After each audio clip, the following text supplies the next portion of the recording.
Jungkook BTS masuk dalam 5 selebriti paling banyak disebutkan selama Piala Dunia FIFA 2022.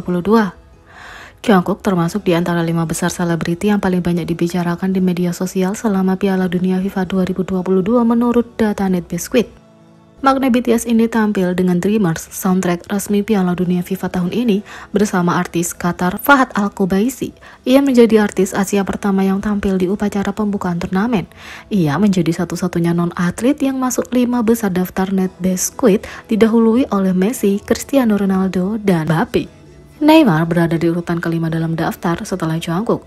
Fahad Al-Qubaisi adalah nama yang paling banyak disebutkan berikutnya di nomor 6. Dreamers membangun banyak antisipasi karena lagu dan video musik resminya dirilis secara terpisah. Keinginan untuk melihat Jungkook tampil langsung di Qatar juga membuat para penggemar gelisah. Itu adalah penampilan solo resmi pertamanya, tapi tidak hanya ARMY, tetapi bahkan non-penggemar tidak punya apa-apa selain pujian untuk diberikan padanya. Jungkook juga bertemu dengan tim nasional Korea selama tinggal di Qatar dan menerima jersey yang disesuaikan dengan hadiah dari mereka. Berkat pertemuan itu, pemain nomor 9 Cho Gwae-sung menarik perhatian ARMY. Klip pendek Cho yang duduk di bangku menjadi viral ketika akun penggemar BTS meretweet video itu, yang berkontribusi signifikan baginya menjadi pacar internet dalam semalam. Jungkook juga memberi beberapa meme lucu selama Piala Dunia, dengan Jungkook memenangkan Piala Dunia menjadi lelucon paling sering di kalangan penggemar Twitter. Berkat Golden Magnet, ARMY dan non-ARMY sama-sama menikmati momen yang sangat menyenangkan di media sosial selama Piala Dunia.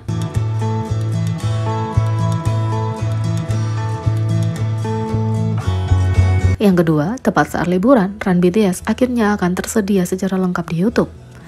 BTS telah memberi kita hadiah yang sempurna untuk liburan. Acara variety populer Run BTS awalnya dirilis di V-Live, tapi baru-baru ini HYBE mengakuisisi V-Live, sehingga platform HYBE Weverse secara bertahap mengintegrasi fitur V-Live pada tahun 2022. Jadi, idola seperti BTS kini mengadakan siaran langsung mereka di Weverse Live. Untuk beberapa waktu sekarang, Weverse telah merilis Run BTS, episode sementara V-Live masih melakukannya. Untuk Run BTS baru-baru ini, episode spesial Bikin Musik telah merilisnya di YouTube dan Weverse.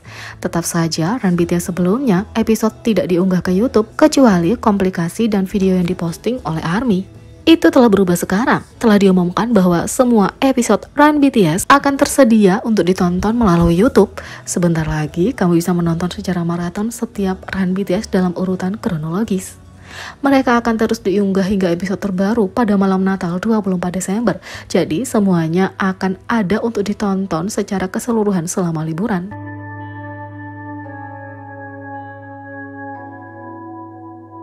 Yang ketiga, RM mengungkap kenangan pertama dan kenangan masa kecilnya yang terindah. RM baru-baru ini muncul di 2 episode Melon Station untuk membahas album barunya Indigo.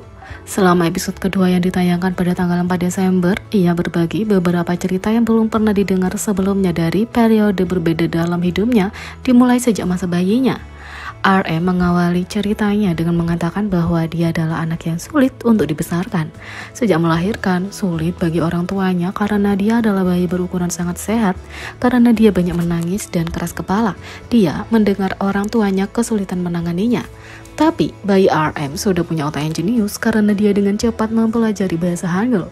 RM bercanda bahwa karena dia tidak patuh saat masih bayi, dia mencoba mengimbanginya dengan menjadi orang yang sangat berbakti sekarang. RM mengingat hari-hari taman kanak-kanaknya yang lebih banyak kegemaran. Dia menghabiskan waktu luangnya bermain adu ayam dengan teman-temannya, nongkrong di taman bermain, berkemah di taman kanak-kanak, dan menginap di sana. Dia juga ingat bagaimana beberapa hyong sekolah menengah yang menakutkan akan mengambil bola melenting atau takji. Saat membicarakannya, RM bingung. Aku tidak tahu kenapa mereka memerasaan anak TK seperti itu, tapi aku ingat itu terjadi. RM juga punya seorang gadis di kelasnya yang paling dia sukai. Selama kelas 1, dia adalah teman sekelasnya dan dia menggambarkannya sebagai teman seperti putri di kelasku. RM melanjutkan dengan berbicara tentang tahun-tahun terakhir hidupnya ketika dia menghabiskan kelas 9 dan semester pertama kelas 10 di Ilsan sebelum pindah ke Seoul dan menjadi trainee. Dia ingat sekolahnya sangat ketat dengan peraturan, menghabiskan waktu bersama teman-temannya di ruang belajar malam, dan paling menyukai seni liberal dan olahraga dari semua mata pelajaran. RM menyebutkan bahwa teman-teman yang dia buat selama bertahun-tahun itu masih merupakan orang-orang terdekatnya dan dia sering bertemu dengan mereka bahkan sampai sekarang.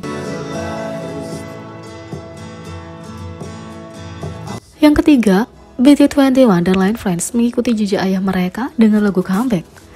Jin secara resmi mendaftar pada 13 Desember memulai wajib militer selama 18 bulan, jadi kita tidak akan melihat OT7 hingga 2025. Sementara para anggota sudah memberi kita konten solo seperti album solo terbaru RM Indigo dan ada grup lain yang akan segera kembali untuk membantu mengisi kekosongan.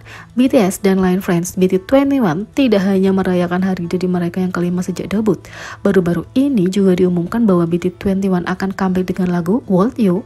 Jadwal comeback dirilis merinci semuanya mulai dari teaser MV, pengungkapan poster, perilisan lagu resmi, video lirik, dan bahkan latihan menari.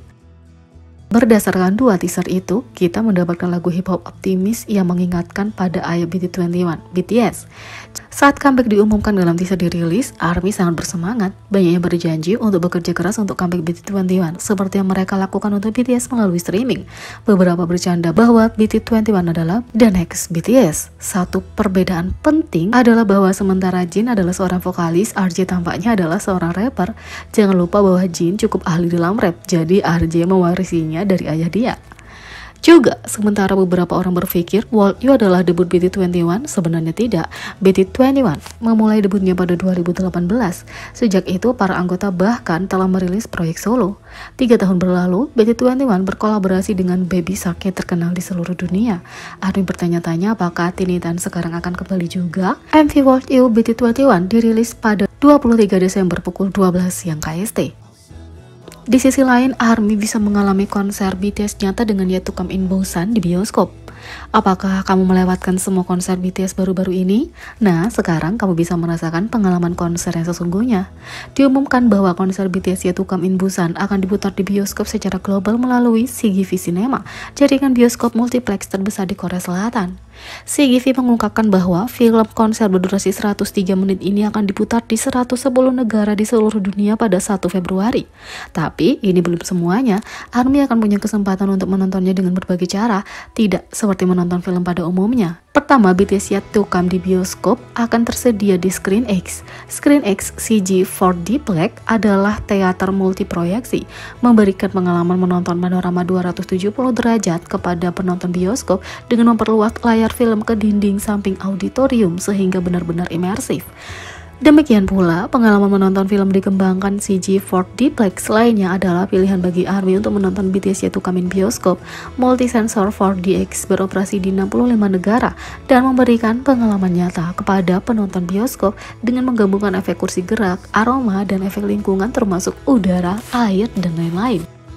Kita hanya bisa membayangkan seperti apa BTS Yet to Come dalam format apapun, sementara banyak dari kita melewatkan konser meskipun gratis karena hanya dilakukan di Busan. Sepertinya ARMY International akan dapat benar-benar merasakan pengalaman konser mereka berkat ScreenX dan 4DX.